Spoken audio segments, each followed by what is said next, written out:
할렐루야. 2022년 고난주간 목요일 아침입니다. 오늘도 하루의 첫 시간을 주님 앞에 나와 함께 예배드리는 사랑하는 성도 한 분 한 분 위에 하나님의 은혜가 충만하게 임하시기를 축복합니다. 기도하겠습니다. 주님 은혜를 감사드립니다. 죽었던 우리를 살리시기 위해서 십자가의 그 고난을 참으신 주님, 그 주님 앞에 우리가 무슨 말을 할 수 있으며 무엇으로 갚을 길이 있겠습니까? 오늘 목요일 아침 첫 시간을 주님 앞에 마음과 뜻과 힘을 다하여 예배드리오니 오늘도 하나님께는 큰 영광이요, 우리에게는 이전에 경험하지 못했던 귀한 은혜의 시간이 될 수 있도록 축복하여 주시옵소서. 예수님께서 잡히시기 전날 제자들에게 보여주신 그 모험된 모습을 오늘도 우리가 보면서 우리의 삶이 조금이라도 주님의 섬김의 모습을 닮아가는 삶이 되기를 원합니다. 말씀과 성령의 강권하심으로 오늘도 은혜를 내려 주시옵소서. 감사하며 예수 그리스도의 이름으로 기도드립니다. 아멘. 함께 바다 같은 주의 사랑 함께 찬양하겠습니다.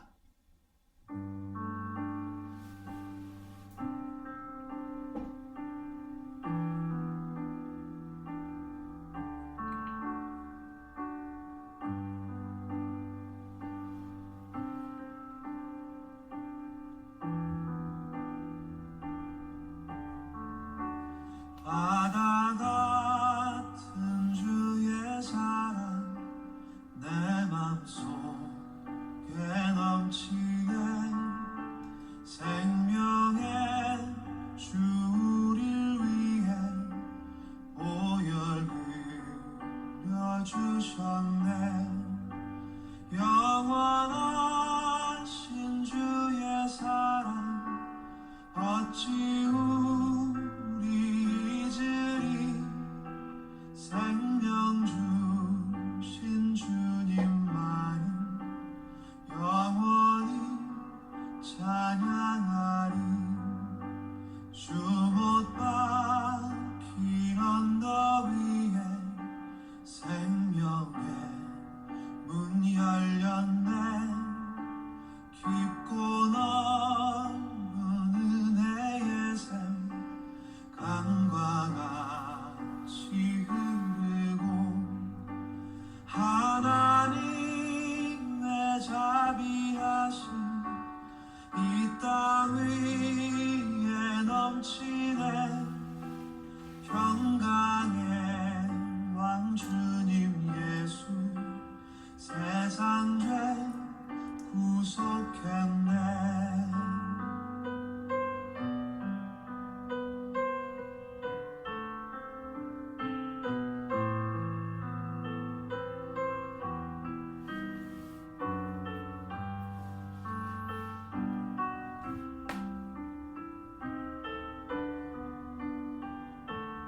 우리 함께 찬양합니다. 갈보리 그 언덕에서 깊은 샘이 터지고 하늘 문이 다 열리며 그의 자비 넘치네. 물결치는 주의 사랑 한없이 쏟아지고 하늘나라 평화 정의 죄악 세상 적시네.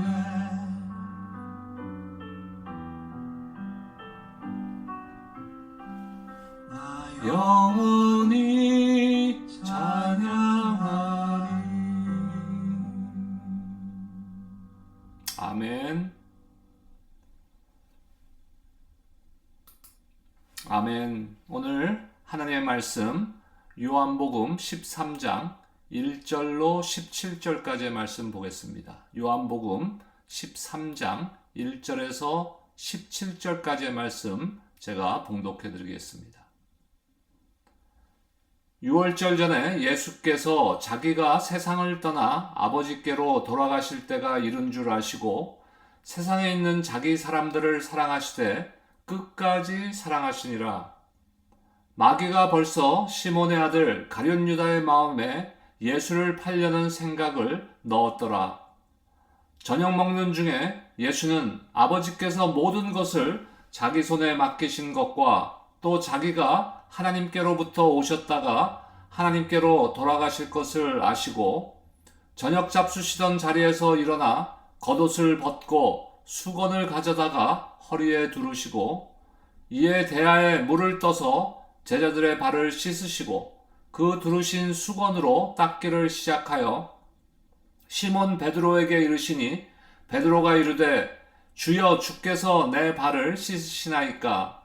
예수께서 대답하여 이르시되 내가 하는 것을 네가 지금은 알지 못하나 이후에는 알리라.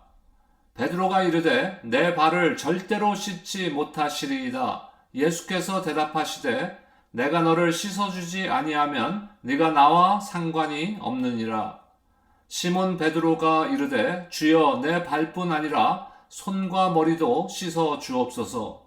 예수께서 이르시되 이미 목욕한 자는 발밖에 씻을 필요가 없느니라. 온몸이 깨끗하니라. 너희가 깨끗하나 다는 아니니라 하시니 이는 자기를 팔 자가 누구인지 아심이라. 그러므로 다는 깨끗하지 아니하다 하시니라. 그들의 발을 씻으신 후에 옷을 입으시고 다시 앉아 그들에게 이르시되 내가 너희에게 행한 것을 너희가 아느냐. 너희가 나를 선생이라 또는 주라 하니 너희 말이 옳도다. 내가 그리하다. 내가 주와 또는 선생이 되어 너희 발을 씻었으니 너희도 서로 발을 씻어주는 것이 옳으니라. 내가 너희에게 행한 것 같이 너희도 행하게 하려 하여 본을 보였노라.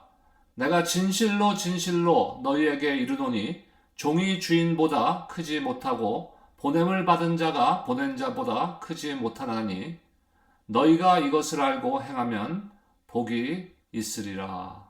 아멘. 할렐루야. 사순절 마지막 주간, 고난주간을 지나고 있습니다. 오늘은 목요일 아침입니다. 2022년 고난주간을 지나면서 교회적으로 예수님께서 이 마지막 주간 동안에 행하신 행적들을 살펴보면서 은혜를 나누고 있습니다. 오늘은 목요일인데 목요일 날 예수님께서 겟세마네 동산에서 기도하시고 드디어 잡히신 바로 그날입니다. 그런데 겟세마네로 향하시기 전에 예수님께서는 제자들과 함께 마지막 만찬을 하시면서 제자들의 발을 씻기셨습니다. 그리고 가룟 유다가 예수님을 배신할 것임에 대한 것을 이미 알고 계시고 겟세마네 동산으로 행하십니다. 그 길은 고난의 길을 당당히 가시는 길이었고 십자가를 지시기 위한 마지막 발걸음이었습니다.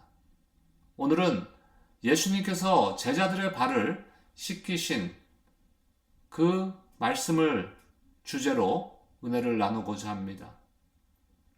여러분들은 마지막 순간이 되었을 때, 예를 들면은 직장을 퇴직한다든지 은퇴한다든지 아니면 하던 일을 그만둔다든지 더 나아가서 우리 인생을 마감하는 그 순간이 다가올 때 과연 무엇을 하시겠습니까?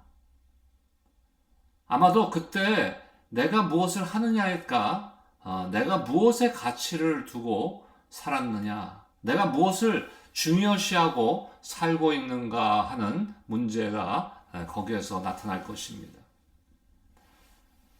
가족들과 가까운 친지들에게 아마 가장 중요하게 생각하는 말을 남기고 떠날 수도 있습니다.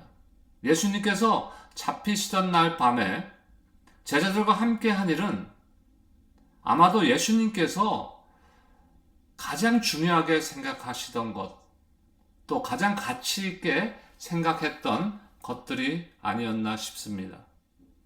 예수님께서 12제자를 마가 요한의 다락방으로 초청하시고 이제 마지막 만찬을 함께 하십니다. 근데 중요한 것은 음식을 나누는 것도 중요하지만 제자들의 발을 씻기셨다는 거예요. 그 당시에 사람의 발을 씻는 일은 종들이 하는 일이었습니다. 그리고 나서 제자들의 발을 씻기시고 나서 성만찬을 행하십니다.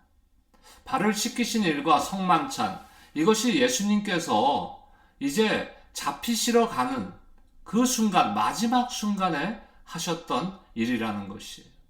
그렇다면 이것이 대단히 중요한 사건이라는 것입니다. 예수님의 핵심적인 교훈이 이것에 담겨져 있다는 것을 우리는 알 수 있습니다. 먼저 1절 말씀 우리가 다시 한번 보겠습니다. 유월절 전에 예수께서 자기가 세상을 떠나 아버지께로 돌아가실 때가 이른 줄 아시고 세상에 있는 자기 사람들을 사랑하시되 끝까지 사랑하시니라. 1절 말씀을 통해서 우리가 여러 가지를 깨달을 수 있는데, 첫 번째는 예수님께서는 유월절 전에 자신이 세상을 떠날 것이다, 죽을 것이라는 것을 알고 계셨다는 것이에요. 현명한 사람은 자신이 떠날 때를 안다고 합니다. 하지만 미련한 사람은 자신의 한계도 모르고 무지를 모르고 죽음을 모른 채 산다고 합니다. 1절 말씀을 보면은 예수님께서는 언제, 어디서, 왜 죽으셔야 하는지에 대해서 명확히 알고 계시다는 것이에요. 두 번째로 예수님은 죽음 후에 일어날 일에 대해서 아셨던 것입니다.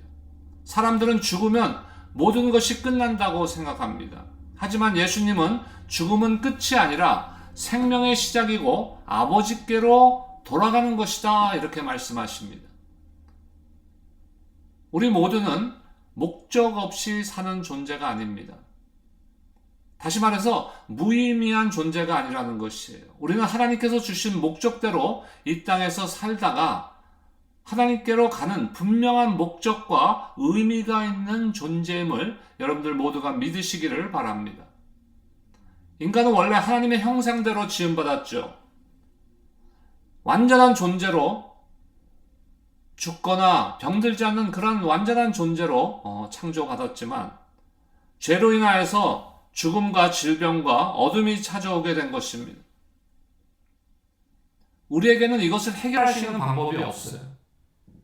다시 말해서 이 죄에 대한 문제, 죽음에 대한 문제, 이것에 대한 문제를 우리 스스로 해결할 수 없는 구제불능의 상태에 놓였다는 것입니다. 누구보다 하나님께서는 이것을 너무나도 잘 알고 계십니다. 그렇기 때문에 하나님께서 우리를 불쌍히 여기시고 긍휼히 여기셔서 이 해결책을 하나님께서 주신 것입니다.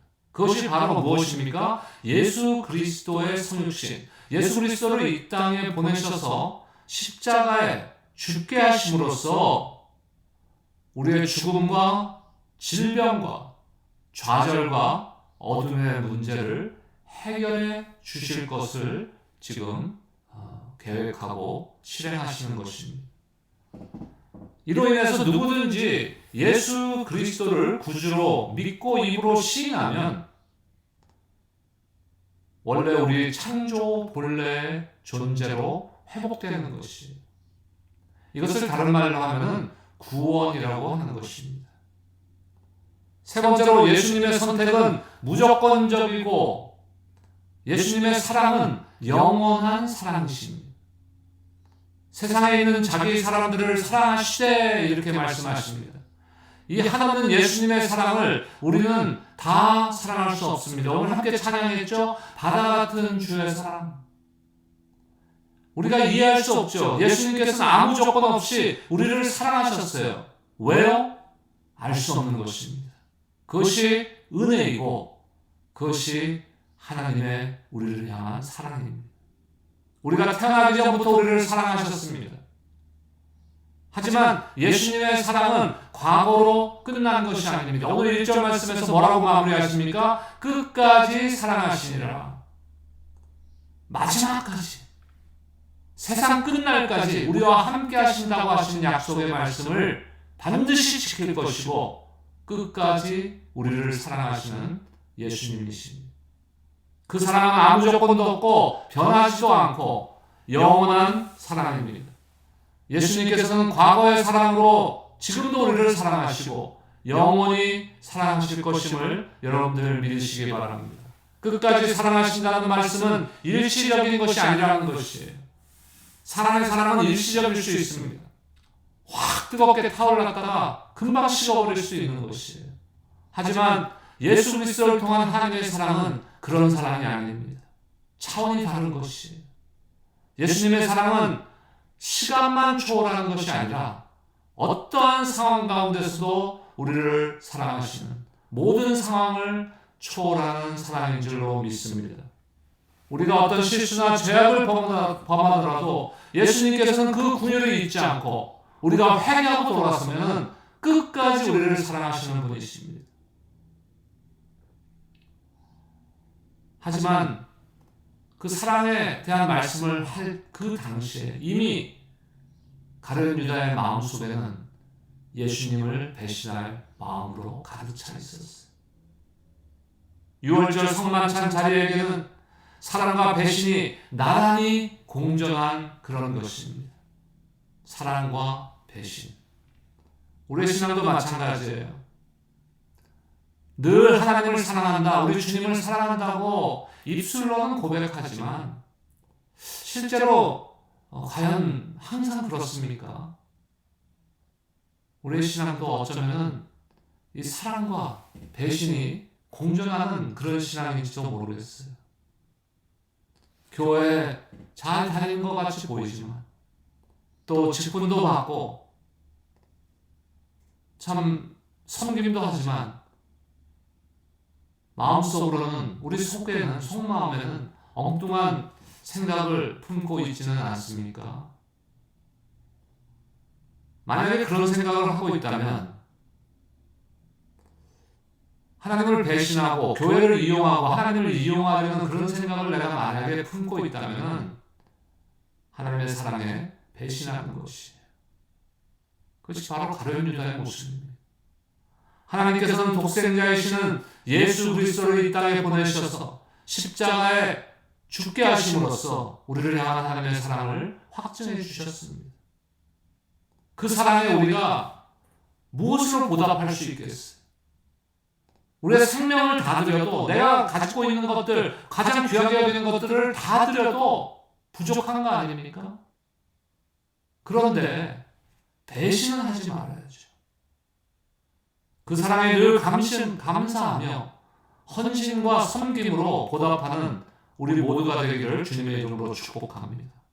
이제 예수님께서는 사랑하는 제자들과 최후의 만찬을 하십니다. 최후의 만찬은 매우 귀한 의미가 있는 사건이에요. 왜 그럴까요? 이 최후의 만찬 자리에서 예수님께서는 성만찬을 베푸십니다. 그래서 이 성찬을 명령하시는 것이에요. 성만찬이란 쉽게 말해서 무엇입니까? 예수님을 먹고 마시는 것이에요. 예수님을 어떻게 먹고 마십니까? 우리가 실제로 음식을 먹듯이 그렇게 먹는 것이 아니라 우리가 예수님 안에, 예수님이 우리 안에 거하는 것을 말씀하는 것입니다. 이것이 신앙생활 아니겠어요? 우리가 신앙생활하다가 갈등이 생기고 시험에 드는 이유가 무엇입니까? 성만찬의 그 성찬의 영적인 의미가 우리 안에서 일어나고 있지 않기 때문이에요. 다시 말해서 우리가 예수님 안에, 예수님이 우리 안에 거하지 않기 때문에 그런 것이에요. 우리 머리로 이해하려고 하면요 믿기 힘듭니다. 그러다가 의심이 드는 거예요. 그러다가 흔들립니다. 이해가 되지 않으면 어떻게 됩니까? 갈등하게 되는 것이에요. 이제 예수님께서 음식을 드시던 중에 일어나서 허리에 수건을 두르고 대야에 물을 떠다가 제자들의 발을 씻기신 그런 사건을 우리가 봅니다. 결국 최후의 만찬의 영적인 의미는 뭐예요? 예수님과 하나됨의 의미를 갖고 있는 것이. 단순히 다른 사람의 발을 씻기는 섬김과 겸손을 넘어서 성찬, 성만찬, 즉 예수님과 하나됨의 의미를 포함하고 있다는 것을 우리는 명심해야 합니다. 여기서 크리스찬의 섬김과 헌신이 세상 사람들과는 다른 것이에요. 요한복음 13장 3절에서 5절까지의 말씀 보겠습니다. 저녁 먹는 중 예수는 아버지께서 모든 것을 자기 손에 맡기신 것과 또 자기가 하나님께로부터 오셨다가 하나님께로 돌아가실 것을 아시고 저녁 잡수시던 자리에서 일어나 겉옷을 벗고 수건을 가져다가 허리에 두르시고 이에 대야에 물을 떠서 제자들의 발을 씻기시고 그 두르신 수건으로 닦기를 시작하며. 예수님께서 종의 모습으로 제자들의 발을 씻기신 것입니다. 이것이 진정한 사랑의 모습이에요. 우리가 추구해야 하는, 또 교회가 추구해야 하는 진정한 리더십은 바로 서번트 리더십, 바로 섬김의 리더십입니다. 지배자의 모습이 아니라 종의 모습이 우리 가운데 나타나야 되는 것이에요. 우리가 좋은 일을 하고도 또 많은 봉사를 하고도 사람들에게 감동을 주지 못하는 이유는 왜 그럴까요?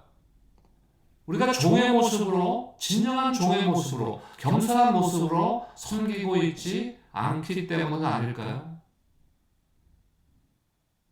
예수님께서는 섬김의 마음만이 아니라 실제적인 섬김의 모습을 보여주십니다.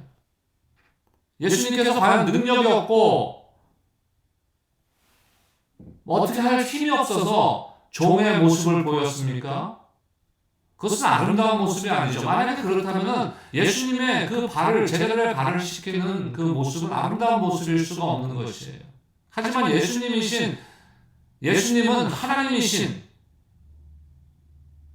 우리의 창조자이시고 우리의 구원자이시고 지금도 살아서 역사하시는 전지전능하신 분이십니다.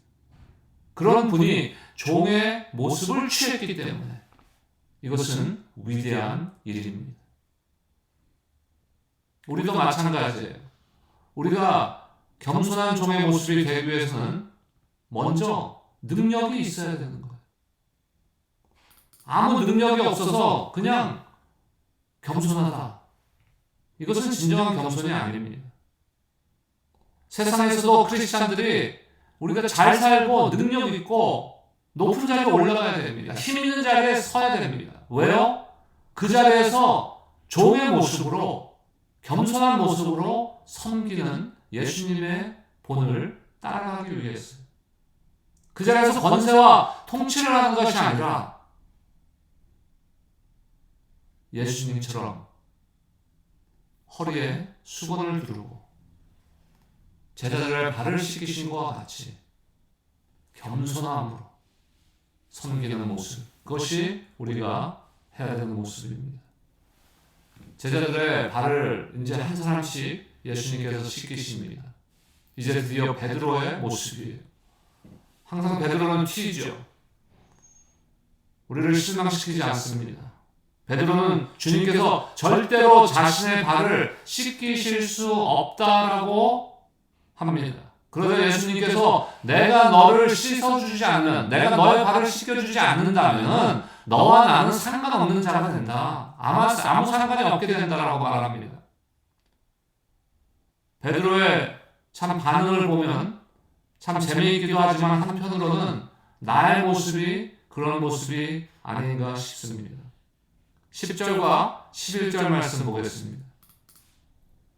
예수께서 이르시되 이미 목욕한 자는 발밖에 씻을 필요가 없느니라. 온몸이 깨끗하니라. 너희가 깨끗하다 다는 아니니라 하시니. 11절입니다. 이는 자기를 팔 자가 누구인지를 아시니라.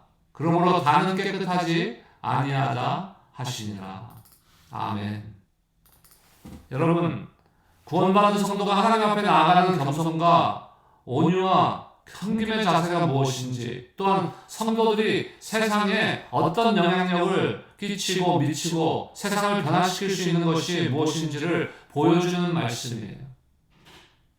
예수님께서 제자들의 발을 씻기신 이유는 항상 자신을 낮추고 겸손한 마음으로 지배하는, 룰링하는 그런 자세가 아니라 섬기는 자세로 살으라고 모범을 보이신 것입니다. 하나님의 일을 할 때 우리가 경쟁심이나 자존심을 내세워서는 안 되는 것이에요.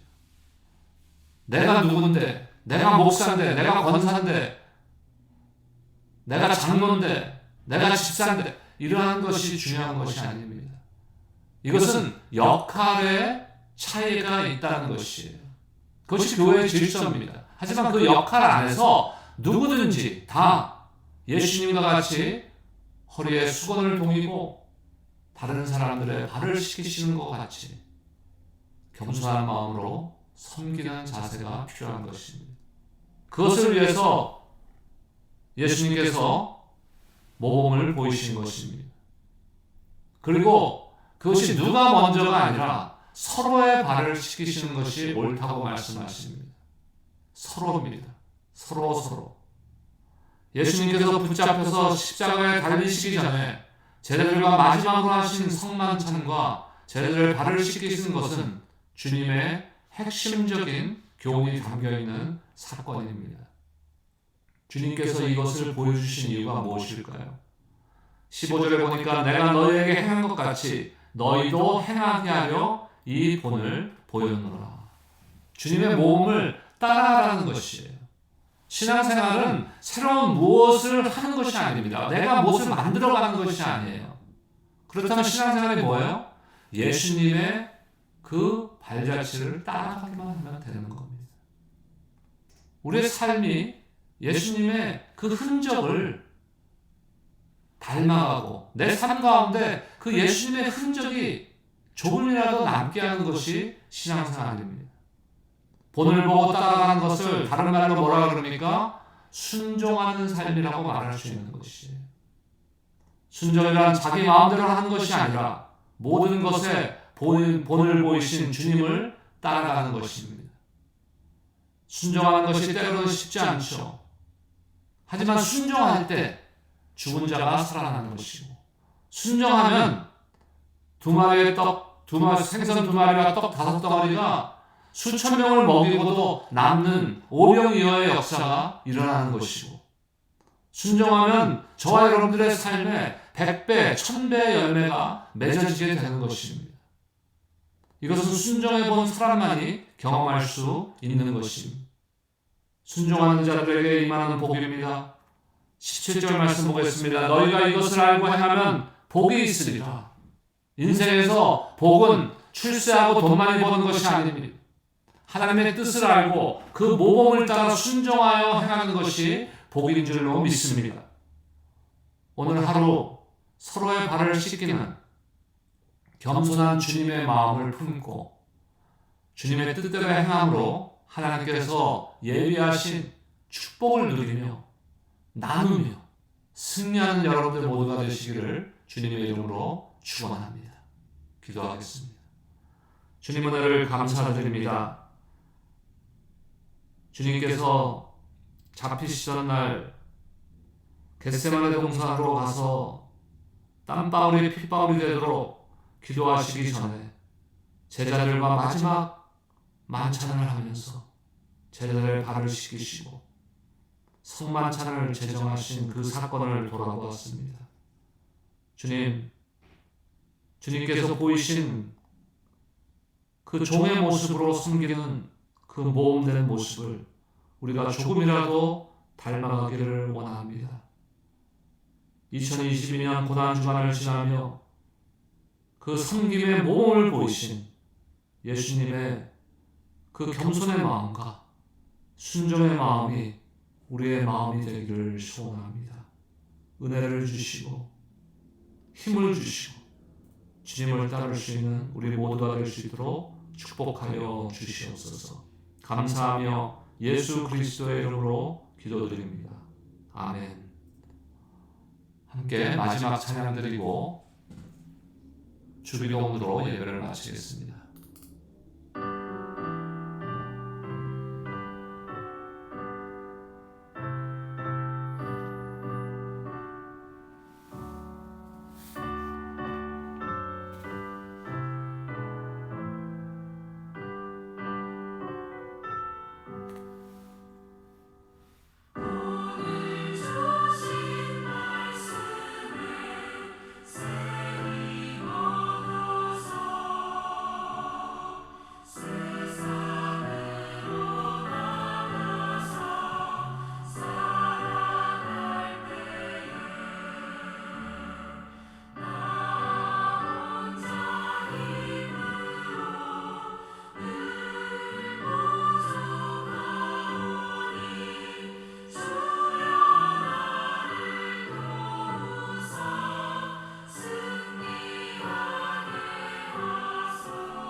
하늘에 계신 우리 아버지여, 이름이 거룩히 여김을 받으시오며 나라가 임하시오며 뜻이 하늘에서 이루어진 것 같이 땅에서도 이루어지이다. 오늘 우리에게 일용할 양식을 주시옵고 우리가 우리에게 죄 지은 자를 사하여 준 것 같이 우리 죄를 사하여 주시옵고 우리를 시험에 들게 하지 마시옵고 다만 악에서 구하시옵소서. 나라와 권세와 영광이 아버지께 영원히 있사옵나이다. 아멘. 예배 마쳤습니다. 오늘 하루도 주 안에서 기쁨과 은혜 가운데 승리하시기를 주님의 이름으로 축복합니다. 감사합니다.